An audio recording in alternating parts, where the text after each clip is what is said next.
this, John. There's 1, 2, 3. Yep.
Hang out. 5, 4, 3, 2. All right, it's 7:30 on this Tuesday, September 30th. That means it's time to find out if you like it or not. I am producer Chris, but it's not just Tuesday, September 30th. It also happens to be my wife Molly's birthday, so I have to give a big shout out to my one and only, my ride or die. She is home celebrating. I told her to log into the Lion Zoom room so we could celebrate her. I don't see her just yet, but I do think it means that it is time to get the party started. So Jim, let's show people how they can log in, they can join the conversation, and if Molly shows up, they can wish her a happy birthday. You see the graphic right there, and you guys know the drill by now because I see all my regulars in there. It's a streaming show, a lot of different ways to weigh in. If you're watching our YouTube live stream, you can leave some comments in the chat. We'll read them coming up just a little later. If you're watching on our website or Fox Local on your phone and you want to join the Zoom room, I posted a link at the top of my Instagram story. It's pinned there. That's where it lives. Speaking of Instagram, Fox 5 producer Chris. We have our broadcast channel. That's where we post topics, then read the comments on the air. And last but not least, if you're watching on the Fox Local app on your connected TV, you can make it a 2-screen experience. Speak of the birthday girl, look who it is. Molly, happy birthday. Thank you. Thank you for joining us. You were just a little bit late. I had already given you a little shout out, and I told everyone in the Lion Zoom room to give you a shout out too if you logged in. So thank you for joining us and spending your birthday with us. Thanks. I'm sitting in front of the beautiful flowers you sent and the cupcakes that you made me from scratch. That's right. Give me the Thanks points. for making it special. All of the points. Well, I'm sorry that I can't be there, but we have the party started here so that we can kind of get it over with and I can come home and see you. How about that?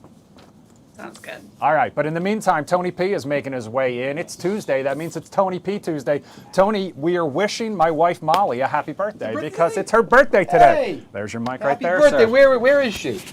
She's in there somewhere. Well, happy birthday. You know what I think she's going to do to spend her birthday? She's going to What? go watch an episode of The Summer I Turned Pretty on Prime Video. True or false? Thumbs up or thumbs down? I Yeah, like know. that. I All like right. that. Well, we'll let you go get started on that, okay? How Ooh, about okay, that? okay. Let's say. All right. I'll see you soon. Good luck. Bye. Tony P.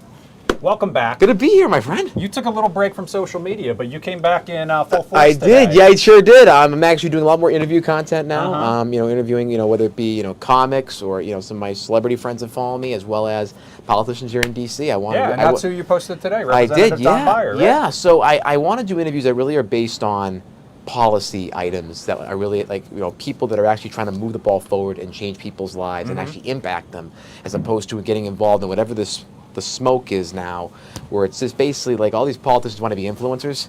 There are some that actually want to do the work, and I want to highlight those on either side that are really doing the work to actually move the ball forward and get progress and give people some hope in these really just completely crazy times. Tony P, just purely looking at that video, if you'd asked me which one was the politician, I probably would have guessed you, though.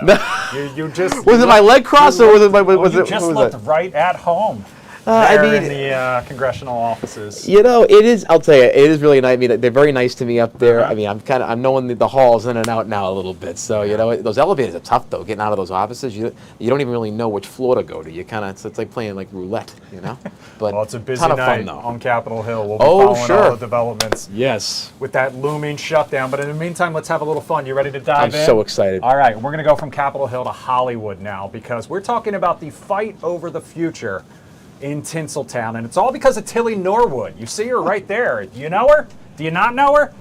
She's an AI actress, and apparently she's in high demand. So much so, some agents have reportedly tried to book her already. She's hailed by some as the next Scarlett Johansson, or maybe even Natalie Portman. You see Scarlett right there. However, Hollywood is pushing back, even calling for the agents who want to book her to be called out. Tilly's creator says she is not a replacement for human actors, but says she's a work of art. She sparks conversation. Meanwhile, the SAG-AFTRA union, which represents actors and broadcasters, said in a statement that, quote, creativity is and should remain human-centered. The union is opposed to the replacement of human performers by synthetics. Tony P., this future of Hollywood, AI actors, do you like this or not? Absolutely not. I'm with the union on this one, 110%. I mean, the fact is, it's a computer generating the art. I mean, this is not someone actually sitting down with a script, reading it, getting into a method character like Robert De Niro, for example, or really trying to figure out, doing the research behind it. It's all zeros and ones, creating this image of what we want to see out of a certain actor or actress. Come on now, the human experience is about, really taking, the behind the scenes, understanding a character, and then bringing it in real human form. I mean, you look at AI, it still hallucinates. And it'll always probably hallucinate. So do you want to really have that as part of your art form and taking away jobs from great writers, great creators, great actors? There's got to be some boundary, please. We're letting this get out of hand way too quickly. And if we keep letting it happen, we won't have enough time to catch up.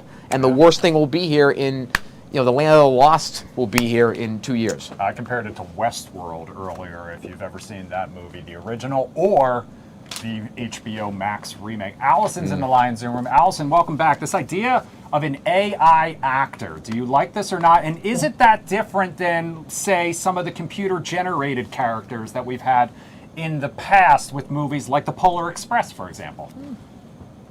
I definitely don't like it, and just like future President Tony P. just said, it takes jobs away from actually real people that can be actors and actresses. There's so many talented people. You can go to one of these high school plays and see some of these young people that are aspiring to be an actor or an actress and make a lot of money, but using something that's not even real, it's fictional, it's made up.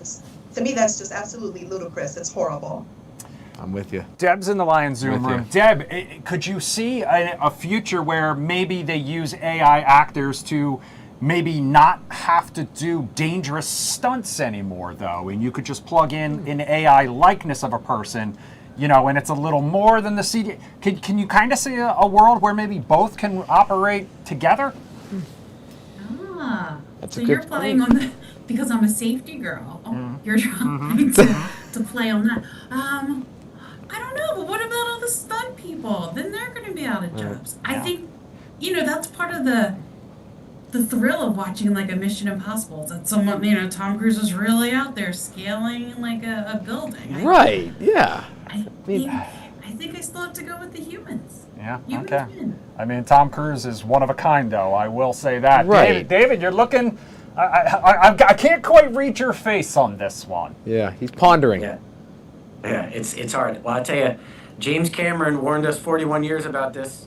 41 years ago about this. In what movie, Chris? I'm going to go with the Terminator, Skynet. That is correct. Wow. And the Wachowski brothers, then sisters, warned us about this. In what movie franchise? That would be The Matrix.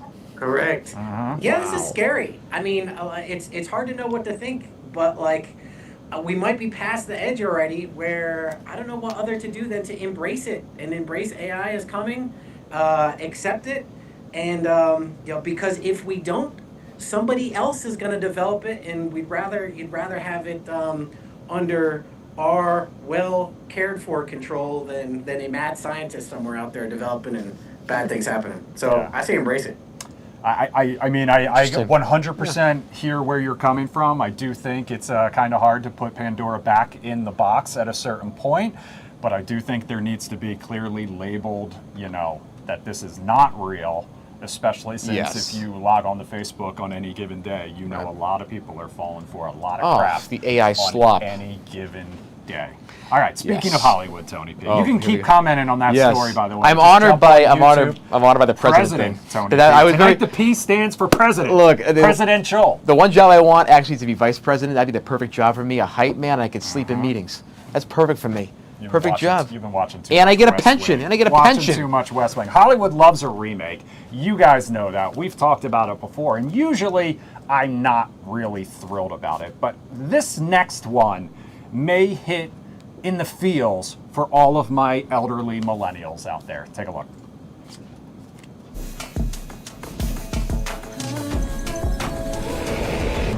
Hi, and welcome to Reading Rainbow. Hello, everybody. Thank you so much for joining us today. I'm Michael the Librarian, and this place is the library. Reading Rainbow is returning with all new episodes. Reading Rainbow is back after a 20-year hiatus. You guys missed Tony P do a fist pump. This time around, social media star Michael the Librarian will host the show, which will feature celebrity guest appearances. The updated show will feature a variety of projects to help motivate kids to learn to read and learn to love to read. Now, if you are a fan of the OG Reading Rainbow, it actually premiered 42 years ago, 1983, hosted by the legendary LeVar Burton. Yeah, So baby. Tony P, bringing back Reading Rainbow. Do you like it or not? Absolutely love it. I want to see more of this in TV and media, bringing back, great series. Where's the next Mr. Rogers type series I'd like to see? Also, Michael is a fantastic host. He gives me a lot of LeVar Burton vibes. He's carrying on that legacy, that soothing, that calm, that kind delivery that LeVar Burton has brought to us back then and has brought to us now is going to be happening for so many young kids coming up. I am so happy because these are the things that can really start to stitch our society back together a little bit and get us out of our isolation and into more community. So yes. Tony P, dreaming big over the rainbow. Chad, did you grow up on Reading Rainbow, and do you like bringing it back for a new audience? First of all, Tony P, you have my vote. Thank you so good. You're very blushing. I've never heard of this thing, but my girlfriend has. You've never... I grew, Wow, never read Rainbow? was born in the 60s. He, okay. he was already in like It was high on school this- when Reading oh, Rainbow okay. came out. Okay. I loved Reading Rainbow, but I wish LeVar Burton was on it. He's such a great guy. That's Correct. Jordy. That is Geordie LaForge. LaForge, correct, yes. Okay. Thank you, Chad, I for know putting Geordie. it in context for the rest of us out there. Jess B is in the Lion Zoom room tonight. Jess B, did you grow up on the LeVar Burton Reading Rainbow, and do you like the idea of bringing this back for a new audience? Oh, I think we lost... Oh. I was around that time. I watched it a lot. I think it's an amazing thing. I think kids will really engage in that. The kids need to do more reading. Plus, because they're doing a lot of this using their phones like my daughter does. She's 11 years old. All she wants to do is be on that phone all the time and her tablet. But I think picking up a book and checking this out, I think that's an awesome, awesome thing. Yeah, I think for a lot of people, my age who grew up on it, and now they're going to have kids, and they can expose their kids to it, and it kind of going back to your point about the phones and the tablets and all of that connected media type of a thing. It's a way to really just reinstill this love of learning type of a thing. Yeah. It does strike me as a little ironic that you will need a screen to watch it, just like we always did. Right. Because now it will be on YouTube. Allison, do you like the idea of bringing back Reading Rainbow? Butterfly in the Sky? Yeah, that's the first thing I think about is the song. I hope they keep that theme song because just the, So do I. Butterfly in the sky. It's exciting. It It's is just a so classic. exciting. My heart's being warm right now. All right, I love it. I Feeling love it. All right. Now I'm going to bring us down a little bit. We're going to talk about work, unfortunately, because it looks like more and great. more Americans are actually hitting the snooze button on vacation, at least according to a new survey by Amerisleep.com. So, consider the context. Let me just say that. It shows more than a third of Americans have used paid time off just to catch up on sleep. Nearly 40% of respondents also said they would be interested in taking a vacation designed to improve their sleep. Millennials, the most chronically sleep-deprived generation, according to this study. The survey also showed that Google searches on how to take a sleep vacation jumped more than 30% in the last 2 years.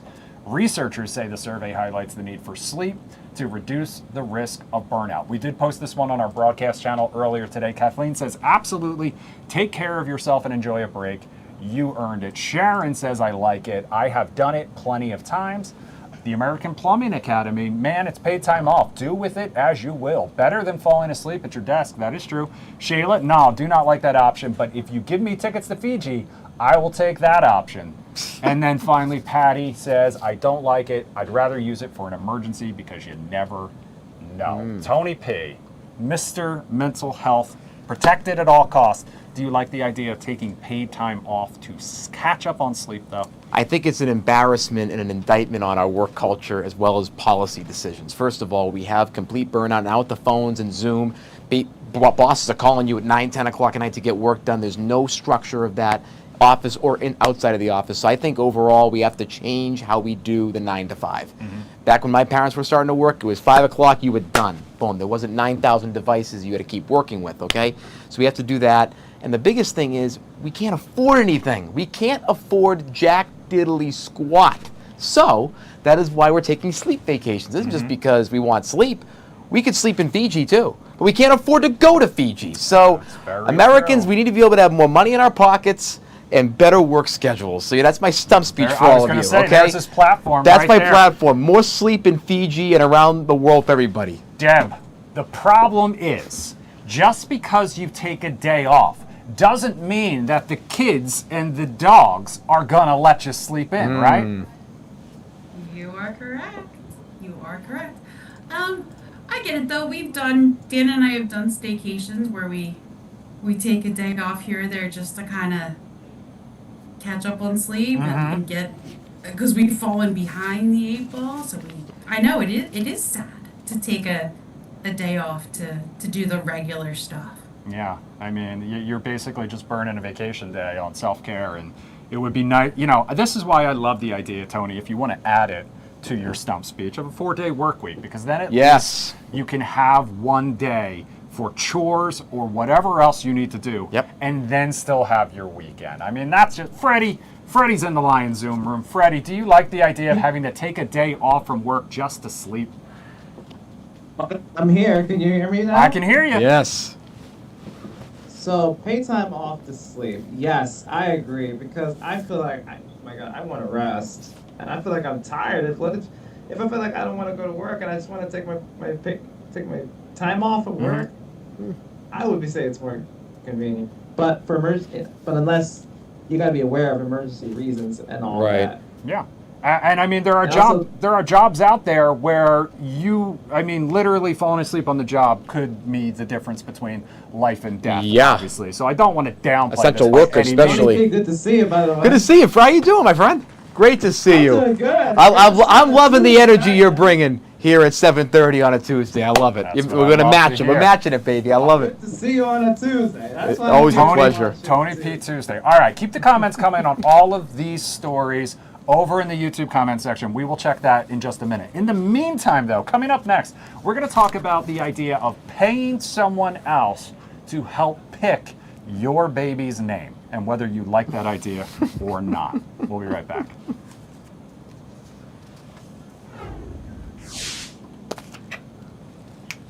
We're rolling.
Anyway. 6, 5, 4, 3, 2. All right, welcome back to Do You Like It or Not on this Tuesday, September 30th, Tony P. Tuesday, Molly's birthday. I promised I would check the YouTube comment section. We got a few in there. Laura says, hola and hello and happy birthday, Molly. So does AJ. All the shout outs. Laura says, the AI actors remind me of Blade Runner and Replicants. Yes. Good one. Good pull, although virtual rather than androids. Laura also says, AI can be used for when they want to use animals so that no animals are harmed in production. I'm sure the ASPCA and PETA agrees with you strongly on that one. AJ says, great casting. I loved watching LeVar Burton growing up on the Rainbow. The kids need to get their heads back in the game. Heck, we're already paying this now to go to school. Yeah, we talked about that one last night, and I know you talked about that one a little twice bit today. Tonight. Yeah, paying kids to go to school. I mean, hey, listen, if you can get them there at this point, all measures. Yeah, I mean, whatever it takes, I guess. All right, you ready to dive back in here, second half of the show? Picking a name for a new baby can be tough, and I can attest to that because we're currently going through the process of trying to pick a name for future baby girl Smith, due in 3 months and change at this point. So, you know, we still have some time, but time also running out. There are pros out there willing to help, though, if the price is right. Colleen Slagan is one of them. For $500, according to the New York Post, she will offer clients a premium consultation, which includes a video call, feedback on your list of names, a curated list of 10 names with commentary and information on their popularity. She will also throw in a list of honorable mentions. For just $85, you can come to her with the names that you already chose, and she will help you decide between the two front runners. However, more and more people are not taking up professionals on this. They are turning to sites like ChatGPT for help for free. However, much like Tilly, the AI actress, critics say that it lacks the human touch. So Tony P, paying someone to pick your baby's name or using AI. Do you like this or not? Wherever there's a life moment, a consultant will pop out and be there at your service. That's what we do. But I will say overall, again, it's not a bad business idea.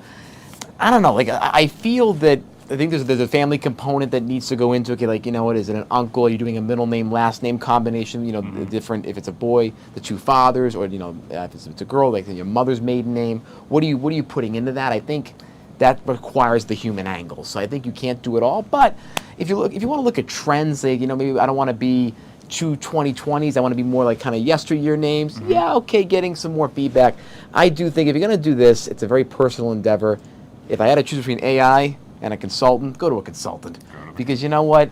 at least you'll get some good one-on-one feedback. You might get a little insight that could help you make a decision, you know, beyond just like what the names are. I would actually have a tarot card reader do my names. Or do like the whole, what is it, the birthstone stuff, or do like a seance. I go with that and just, you know, pick the name based on what the stars are aligning as. Interesting. I'm just saying. David in the Lion Zoom room. David, a good, strong, old-fashioned name. Do you like this idea of paying someone to help choose your child's name? No, not at all. Why don't you just Google some names, put them on paper, rip it up, put it in a hat, and pull it out. Yeah, at that point. No, Tony P's right. And you said it best in your wrap-up. Needs a human touch. Needs to come from the heart to some extent, you know? And all the stuff that a paid service is going to provide you is stuff you can easily research yourself. Now, my wife and I when we were naming our son, we couldn't, she and I didn't agree. We couldn't come to an agreement. And we were talking to people, and my sister suggested a name, and we both liked it and agreed to that. And so that was kind of the tiebreaker there. Our family called it for us. So Tony P, you're right on that. It's kind of family involvement. Thank you. All right. So I know a lot of people don't necessarily like to share the names ahead of time. Allison, have you found that, and have you helped anyone pick names? Did you have help picking your names? And do you like this idea of maybe going outside for a little like objective help in picking a name?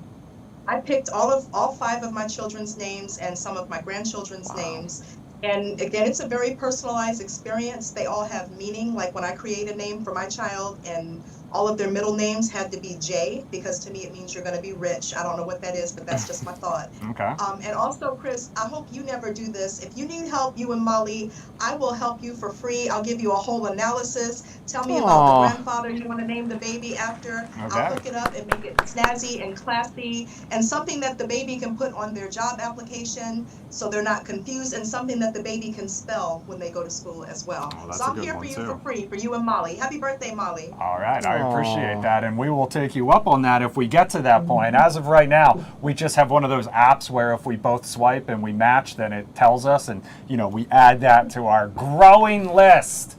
Jess B in the Lion Zoom room. Jess B, do you like this idea of help to pick a baby's name, or paying someone to help you pick a baby's name? No, I don't like that one bit. Like they said, stick to the old way. Your families, they can give you help, because this other stuff's just, to me, it's too crazy. Yeah. Like everything's just going so fast, and this AI stuff. I think just like they said, the old-fashioned way, have your relative or somebody that's related to you in some aspect to help you get that job done. Yeah, I agree 100%. All right, but I'm kind of in the situation like I was telling Tony P not during easy. The commercial break, where my brothers had kids first and they picked most of the family names. So that actually frees us up a little bit to get a little more creative. We'll see what happens. I see Deb laughing out there. It's so personal. We'll keep you posted, Deb. All right, in the meantime, I'm going to skip ahead. I'm going to jump over a story. Because when Tony's here, I like to talk about Gen Z. I like to pick on them a little bit. Of course you do. Shocking. Like always, we're talking about how Gen Z likes to bring things back and pretend like they perfected them. Okay? Even though we've already been there, we've already done it. And apparently that now includes headphones. We're talking about headphones, Tony P, because wired headphones are apparently back. You see the headline right there from a fashion account that I follow on Instagram. The fashion world has spoken. Wired headphones are back, but this time they say they are a fashion flex. Fashion insiders say the old school wired ones are both a subtle marker of cool and the perfect style accessory, looped around bags and worn with intentions. Now, you may notice that in this picture, it is predominantly female with those wired headphones. But Tony P, do you use wired headphones? Do you have the earbuds? And does your phone even still have a jack where you could plug in a set of headphones? It doesn't. I'd have to get the little kind of the attachment dongle that they have. I'd have to do that if I wanted to plug them in. Dongle. Also, the best thing about the earbuds is that they don't tangle, and I'm lazy, so I don't like to untangle anything, from laces to headphone wires. I used to hate doing that. My mother would look at them. I had like a whole ball of wires up against my chin. That's how tight it would be I would refuse to untie them. The sound wouldn't be that good. I was just that lazy. So you know what? Okay. These things make life so much easier. There are sometimes nostalgic things don't need to be brought back because of pure efficiency, Gen Z. So let's keep the efficiency going. I don't care about fashion statements. Is that the only set of those you've ever had, or have you lost them Oh, before? I've lost many. Yes, exactly. Like I lose Busted. glasses. I've lost like 5 Busted. sunglasses. Maybe that's why they and then like 10 of They these. can't afford to keep buying 10 pairs. Deb's in the Lion Zoom room. Deb, wired headphones. We know you had a pair back in the day. Do you still use them, or have you made the switch? I still use them. You I use still- them on my iPad because sometimes my earbuds aren't charged. Yes. Yeah, they're not charged, so they're always like a good backup. Okay. They are. No, they are. No, like, I'm nothing against them. I'm just too lazy. Like if I wasn't so rotten inside, I'd be able to, have the headphones. DJ Chad, you strike me as the type who's got the big head. That's I like those. That's exactly. And with a wire. Wow. Oh, yeah, that thing's not fitting anywhere. Hey, Hey, Tony P, I'm going to be your hype man. Yes. For your presidential campaign. You should run on. You're going to bring back the auxiliary jack on all phones as your first. Ooh, my executive order. Point. My executive order.